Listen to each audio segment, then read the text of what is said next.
Hey everyone, it's Breezy Bree, and today I will be discussing the weight loss surgery psychological evaluation. Thank you for tuning in. If you have any questions, concerns, or comments, please do so below. All right, let's get to it. The psychological evaluation is going to consist of a series of appointments as your medical insurance provider has required in order for you to receive their stamp of approval on you scheduling your weight loss surgery date. My particular medical insurance provider required that I had 3 complete visits within that department. 2 with a psychologist and 1 with the weight loss surgery group that I was required to attend. Granted, the psychologist can schedule you for more than 1 appointment or more than 2 other follow-up appointments. I would not be alarmed. The reason why is that they want to ensure that you're going to have a successful post-surgery environment. They want to know that your perception is not going to truly change to a drastic place where you might regret having the surgery or where you might become so displaced or despondent from the surgery that you feel like the risks outweigh the benefits or the negative outweigh the positive. So the initial appointment was the assessment.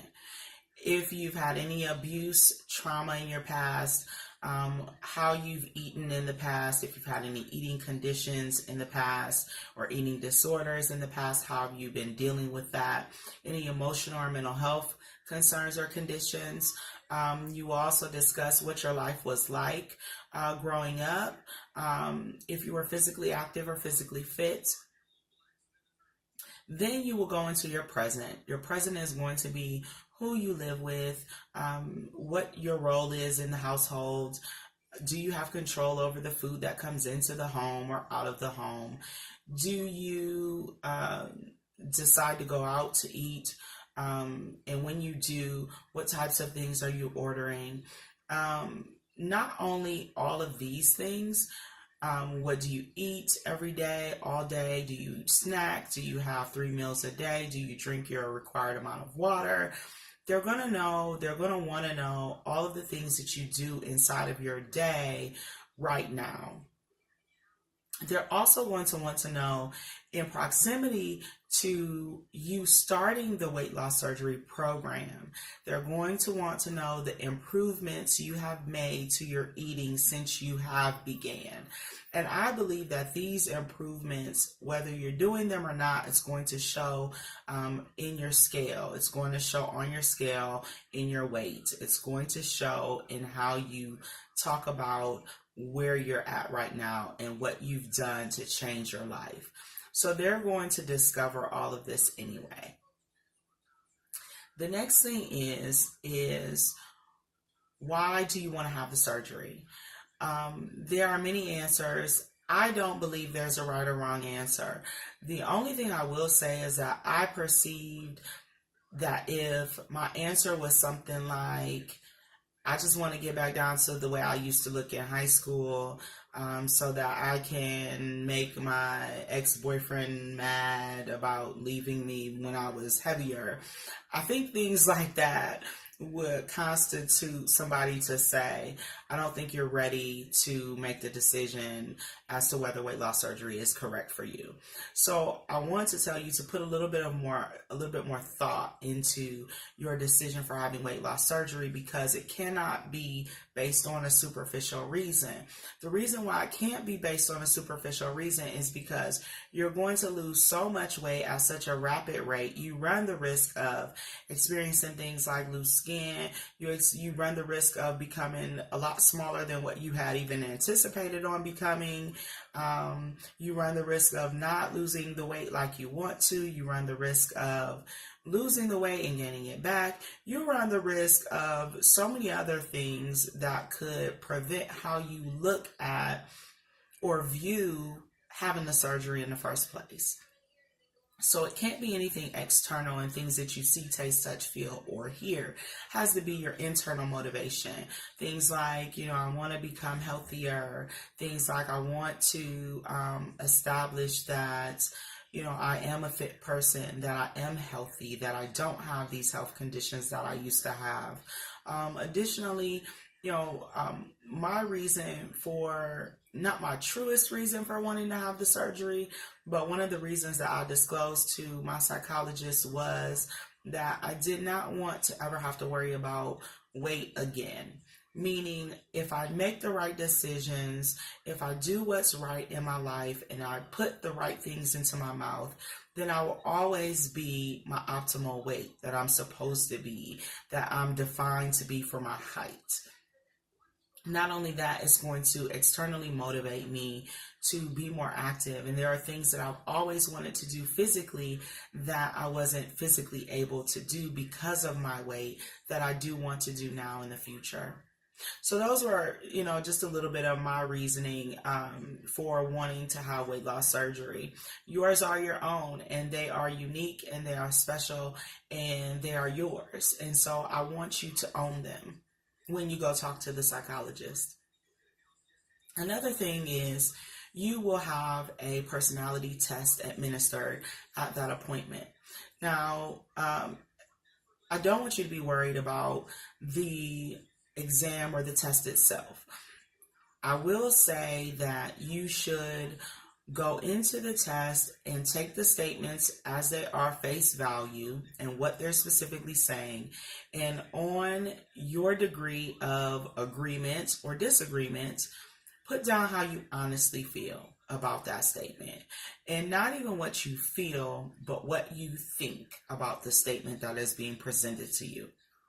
I think a lot of times we read things and we feel a feeling based off of what we read. This is not the case. You are to consciously think about the answer and then give the answer that is most appropriate to the statement that as it applies to you. More specifics on the questions or types of statements that are being made. There are statements.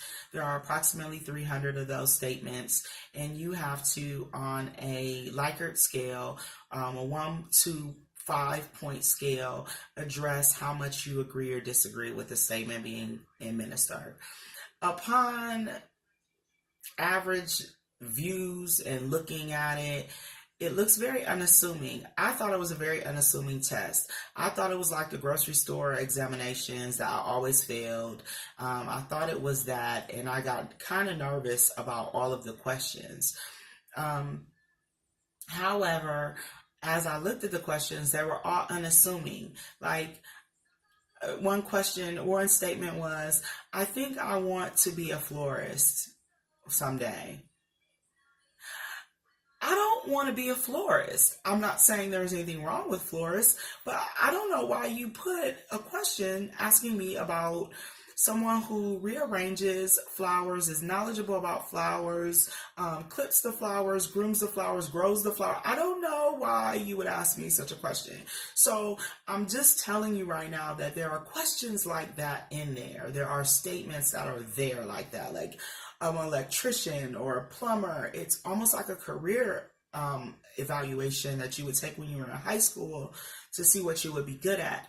Then some of the other questions seem like questions that assessed, I believe in ghosts, or I have seen things other people haven't seen, or there are people who follow me, or there are people who are out to get me, or there are people out to harm me. There are questions like that there. I think those were questions that I really was very leery about answering. And I looked at those statements and I'm going, but sometimes there are people out to harm me. If I think about all the people who get abducted and all the people who get harmed in the world. But yes, but do I think that personally, like every day, all day? And the answer is, to a degree, no. So I had to answer honestly based on what I thought and not necessarily what I felt. I don't know if you really understand what I'm trying to communicate to you when you take the test. Because to be honest with you, I really was kind of thrown back by the statements. I thought that none of them really applied to me, and I didn't understand why they were there.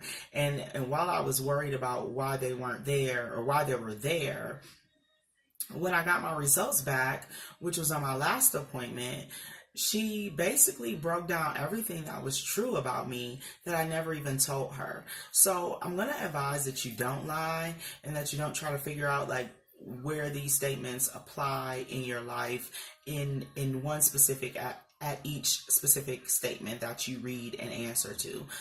The reason why is because it's systematically created for them to analyze and get a picture of your personality, and not even just, oh, you're a Scorpio and you like walks in the park. No, I mean, they are analyzing how you cope with difficulty.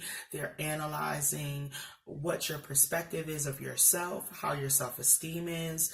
They're analyzing how you internalize problems, how you relate to people around you, how you deal with stress problems, what factors are important to you. Do you trust people? Do you not trust people?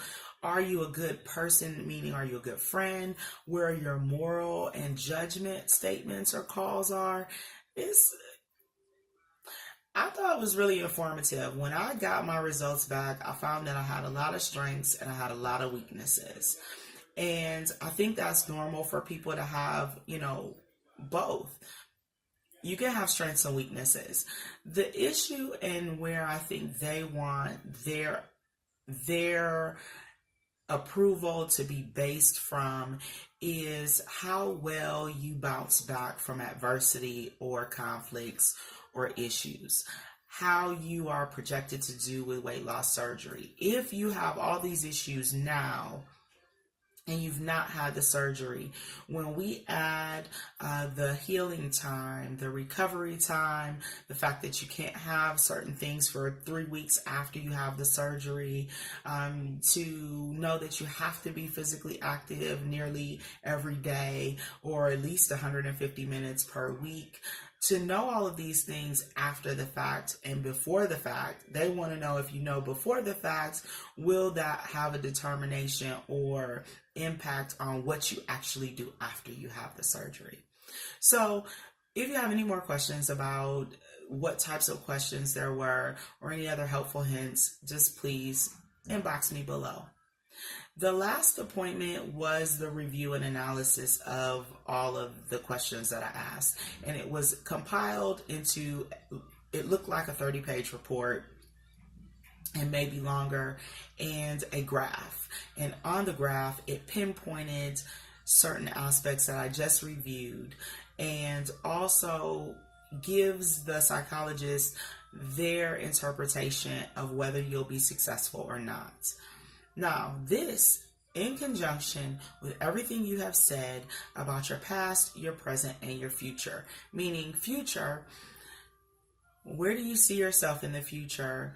How do you see yourself conducting life when you go out to the restaurant and you've had the weight loss surgery and you can only eat a half of a fourth of what you used to eat? And people are noticing that your eating pattern is different. How are you going to approach that? Are you going to try to eat and stuff yourself so that you can keep up with everyone that's eating so that they don't ask you?